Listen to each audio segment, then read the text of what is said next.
Good day, sir. I am Jitro G. Fernandez. And in this video, I will show you how to collect evidence. Example of evidence is here.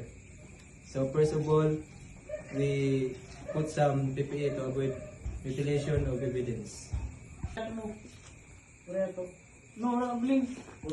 I use tweezer to collect the hair.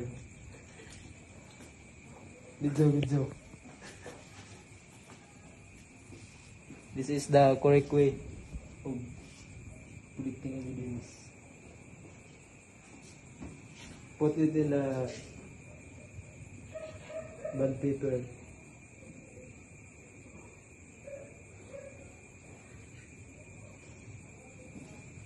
And start folding.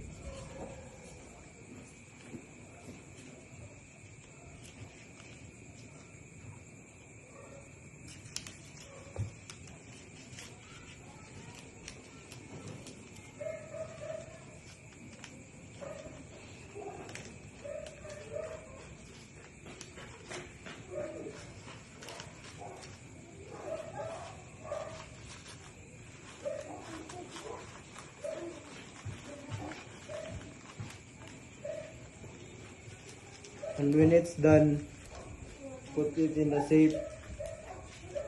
safe envelope. Ay, cut na ibe. Cut na. To continue, the last is the tagging of evidence.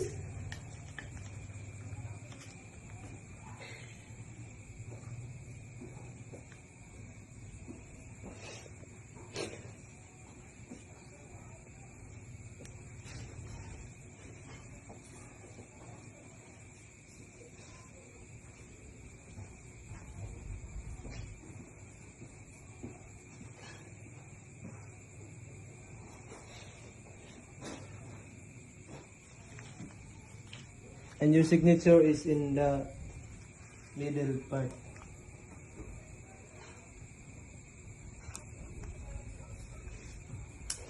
And lastly, you put it in the envelope to avoid mutilation.